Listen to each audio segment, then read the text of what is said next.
నమస్తే, welcome to our channel. నిన్న అసెంబ్లీలో చూసుకున్నట్లయితే స్పీకర్ అయ్యన్న పాత్రుడు గారు వైసీపీకి ప్రతిపక్ష హోదా ఇచ్చేదే లేదని చెప్పి స్పష్టం చేశారు. మరి జగన్మోహన్ రెడ్డి ఈ ప్రతిపక్ష హోదా పైన ఇంకా పోరుబాటు పడతారా, దీంతో ఆపేస్తారా తెలుసుకునే ప్రయత్నం చేద్దాం. దీన్ని పూర్తిగా విశ్లేషించడానికి మనతో పాటుగా ఉన్నారు సీనియర్ జర్నలిస్ట్ సత్యమూర్తి గారు. సార్ నమస్తే. సార్ నమస్కారం అండి. సార్, జగన్మోహన్ రెడ్డి చూసుకున్నట్లయితే అసెంబ్లీకి 2 సార్లు వచ్చినట్టున్నారు సార్. కూటమి ప్రభుత్వం అధికారంలోకి వచ్చిన తర్వాత ఒకసారి ప్రమాణ స్వీకారం అప్పుడు, మళ్ళీ గవర్నర్ ప్రసంగించేటప్పుడు, మరి తర్వాత నుంచి కూడా కూటమి ప్రభుత్వం అధికారంలోకి వచ్చినప్పటి నుంచి కూడా ఆయన నేను ప్రతిపక్ష హోదా ఇస్తేనే అసెంబ్లీకి వస్తాను అని చెప్పి చాలా సార్లు అనడం మనం చూసాము. మరి నిన్న అసెంబ్లీలో అయ్యన్న పాత్రుడు గారు స్పష్టం చేశారు ప్రతిపక్ష హోదా ఇచ్చేదే లేదని. మరి జగన్మోహన్ రెడ్డి ఇక్కడితో ఆపుతారంటారా, లేదు అంటే ఇంకా ప్రతిపక్ష హోదా పైన పోరుబాట పడతారంటారా? జగన్మోహన్ రెడ్డికి ఏంటంటే తను అనుకున్నది సాధించాలి అని అనుకుంటుంటాడు. సాధించాలి అంటే నువ్వు ఏం సాధిస్తావు, ఏం సాధించగలుగుతావు? మీకు గుర్తుండే ఉంటుంది, అధికారంలో ఉన్నప్పుడు జగన్మోహన్ రెడ్డి చాలా ప్రచారం చేసుకున్నాడు.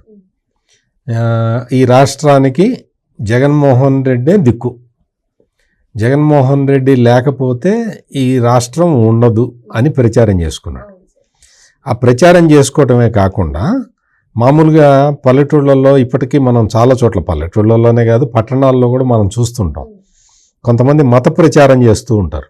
మా మతంలోకి కన్వర్ట్ కండి, మా మతంలోకి వచ్చేస్తే మీకు ఆ సౌకర్యాలు ఇస్తాం, ఈ సౌకర్యాలు ఇస్తాం, దేవుడు డైరెక్ట్గా మిమ్మల్ని స్వర్గానికి తీసుకెళ్తాడు, మీకు మధ్యలో మీరు ఇప్పటివరకు పాపులు, మిమ్మల్ని అందరినీ పుణ్యం వైపు తీసుకెళ్ళిపోతాం అని కొంతమంది మత ప్రచారం చేస్తూ ఉంటారు. ఆ మత ప్రచారం చేసేవాళ్ళు ఏం చేస్తారంటే పాంప్లెట్లు ఇస్తారు, పుస్తకాలు ఇస్తారు, అవన్నీ ఇస్తూ ఉంటారు అన్నమాట.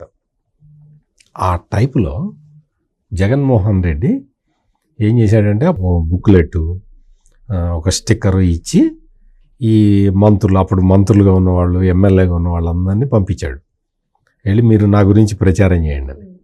వాళ్ళు వచ్చి నీ పేరు మీద మేము ఇన్ని డబ్బులు ఇస్తున్నాము, ఇదిగో అయిపోయింది కదా, ఇదిగో నీకు ఈ డబ్బులు మళ్ళీ కంటిన్యూ కావాలి అంటే ఈ మనిషికి ఓటేయాలి, జగనన్న జయను, జగనన్నకి దండం పెట్టు అని చెప్పి ఇగో స్టిక్కర్ అతికిస్తున్నాం, ఆ స్టిక్కర్కి దండం పెట్టు అని చెప్పి స్టిక్కర్ అతికిచ్చి దండం పెట్టించారు. కొందరికైతే ఇష్టం లేకపోయినా సరే వాళ్ళ తలుపులకు అంటించడానికి కూడా వద్దు అంటే తలుపులకు అంటించిపోయారు. ఇట్లా చేసావు కదా జగన్మోహన్ రెడ్డి, గెలిచావా నువ్వు? మళ్ళీ వచ్చిందా నీ పార్టీ అధికారంలోకి? అంటే నువ్వు మళ్ళీ నేను ముఖ్యమంత్రిని కావాలి అనుకున్నావు, దానికోసం అని చెప్పి సర్వ ప్రయత్నాలు చేశావు, డబ్బులు వెదజల్లావు, ఒక్కొక్క నియోజకవర్గానికి 100 కోట్లు ఖర్చు పెట్టేశావు, చివరికి ఏమైంది? 11 సీట్లు వచ్చినాయి. అంటే నువ్వు అనుకున్నది సాధించటానికి ఎంతకైనా తెగిస్తావు.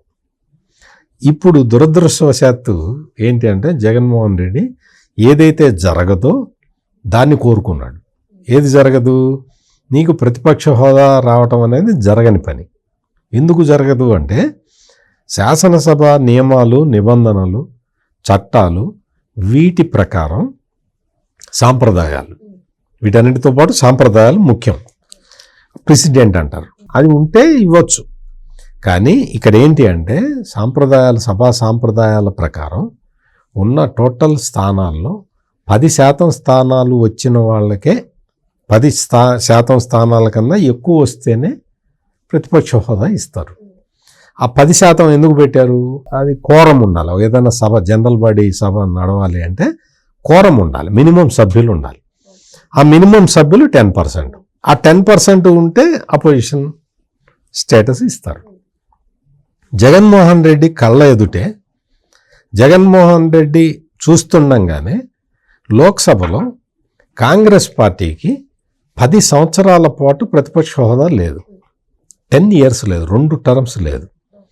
ఈ 2 termsలో కూడా సోనియా గాంధీ అక్కడే ఉంది, రాహుల్ గాంధీ అక్కడే ఉన్నాడు, వాళ్ళ పార్లమెంటరీ పార్టీ లీడర్ని ఒకళ్ళని పెట్టుకున్నారు, ఆయన లీడర్ అక్కడే ఉన్నాడు, వాళ్ళందరూ మాట్లాడుతూనే ఉన్నారు, నరేంద్ర మోడీ ప్రభుత్వం మీద పోరాటం చేస్తూనే ఉన్నారు, లోక్సభ స్పీకర్ వాళ్ళకి టైం ఇస్తూనే ఉన్నాడు, వాళ్ళు మాట్లాడుతూనే ఉన్నారు. ఈ ప్రాసెస్, డెమోక్రటిక్ ప్రాసెస్ అంతా జరుగుతున్నది ఇది జగన్మోహన్ రెడ్డి కళ్ళ ముందరే జరిగింది. నేనేదో చరిత్రలో ఇట జరిగింది అని చెప్పట్లేదు, భవిష్యత్తులో ఇట్లా జరుగుతుంది అని చెప్పట్లేదు, విదేశాల్లో ఇట్లా జరిగింది అని చెప్పట్లే. మన దేశంలో మన పార్లమెంటులో జరిగిందే నేను చెప్తూ ఉన్నా. మరి నువ్వు ఎందుకు రావు? నీకు అపోజిషన్ స్టేటస్ నీకు లేదు, లేకపోతే ఏమన్నా నువ్వు రా, హౌస్కు రా, మాట్లాడు, ప్రజా సమస్యల మీద పోరాటం చేయి. నిన్ను కాదని ఎవరు ఆపుతారు? ఎందుకు ఆపుతారు? 175 మంది అసెంబ్లీ సభ్యులున్న స్థానంలో కేవలం 23 మంది సభ్యులు మాత్రమే గెలిచినా కూడా, అందులో నువ్వు 4 లాక్కున్నా కూడా, అంటే ఇంకా 19 మంది మిగిలినా కూడా చంద్రబాబు నాయుడు అసెంబ్లీకి ప్రతిరోజు వచ్చి కూర్చున్నాడు. ఒకానొక సందర్భంలో అయితే 18 మందిని సస్పెండ్ చేసేసాడు.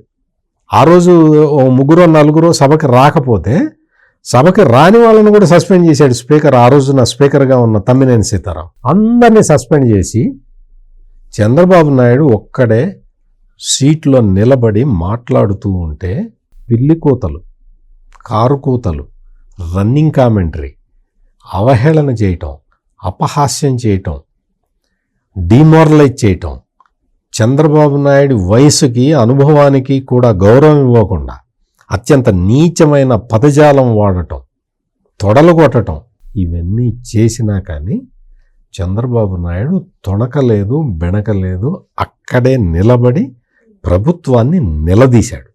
నేను నీకు ఢిల్లీ ఎగ్జాంపుల్ చెప్పా, నీ కళ్ళ ముందు జరిగిన చంద్రబాబు ఎగ్జాంపుల్ చెప్పా. మరి ఈ 2 ఎగ్జాంపుల్స్ నుంచి నువ్వు ఏం నేర్చుకున్నావు జగన్? నువ్వు నేర్చుకోవాల్సింది ఇది.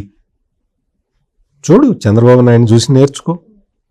లేదు నేను చంద్రబాబు నాయుడిని చూసి నేను నేర్చుకోనండి అన్నావు అనుకో, రాహుల్ గాంధీని చూసి నేర్చుకో.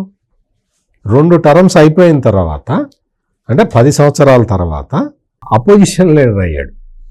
అంటే అపోజిషన్ స్టేటస్ కోసం కాంగ్రెస్ పార్టీ పోరాటం చేసి 10 ఏళ్ల తర్వాత అయింది.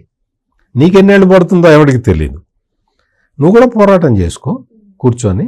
అంతేగాని స్పీకర్ని ఒక నీచంగా చూపించటం, స్పీకర్ని ఒక విలన్ లాగా చూపించటం, స్పీకర్ మీద అభాండాలు వేయటం, ఇవన్నీ చేసిన జగన్మోహన్ రెడ్డికి తగిన సమాధానం చెప్పాల్సిన బాధ్యత స్పీకర్ మీద ఉంది.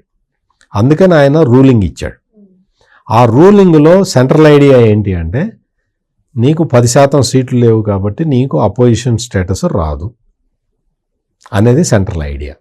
దానికి సంబంధించి చట్టం ఎట్లా ఉంది, న్యాయం ఎట్లా ఉంది, గతంలో అనుసరించిన విధానాలు ఏంటి, వీటన్నిటినీ కూడా ఆయన కూలంకషంగా చెప్పాడు.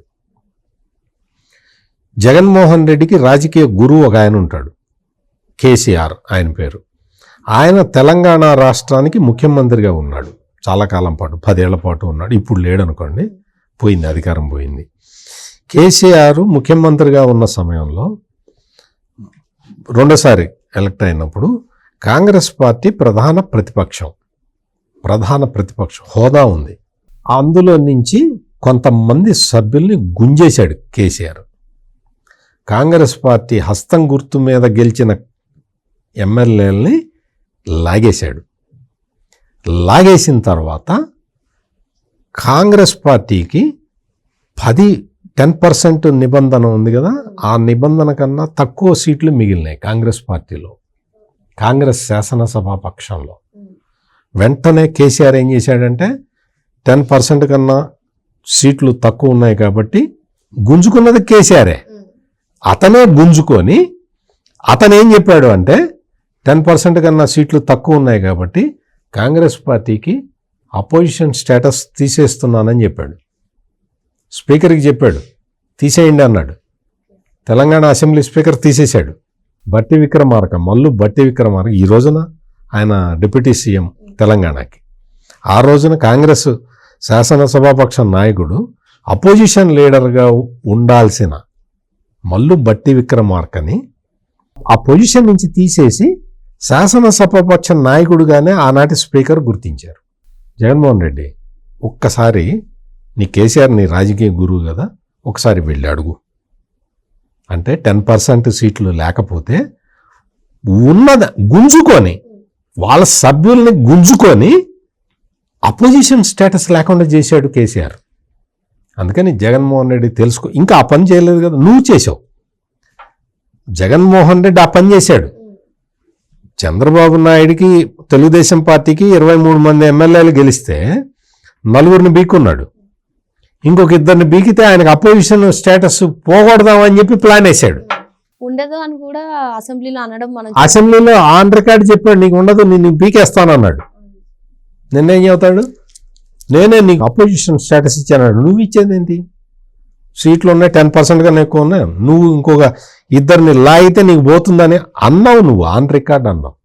అందుకని జగన్మోహన్ రెడ్డి ఏంటి అంటే తన పంతం నెగ్గించుకోవటానికి ఇప్పుడు మళ్ళీ స్పీకర్ రూలింగ్ ఇచ్చాడు కదా అని ఆగటానికి అవకాశం లేదు. ఆగడు అతని మనస్తత్వం ప్రకారం. అతను శాసనసభలో అడ్మానిష్ అయ్యే వరకు కూడా సమస్యను తెచ్చుకుంటాడు. అదే హీరోయిజం అనుకుంటాడు. అది హీరోయిజం కాదు మిస్టర్ జగన్మోహన్ రెడ్డి. నువ్వు సభా నియమ నిబంధనలను పాటించటం హీరోయిజం, కానీ వాటిని అతిక్రమించటం, వాటిని ఉల్లంఘించటం హీరోయిజం కాదు. ఎర్రచందనం స్మగ్లరు ఎన్నటికీ హీరో కాడు. మరో అంశంతో మళ్ళీ కలుద్దాం. Thank you sir. నమస్కారం.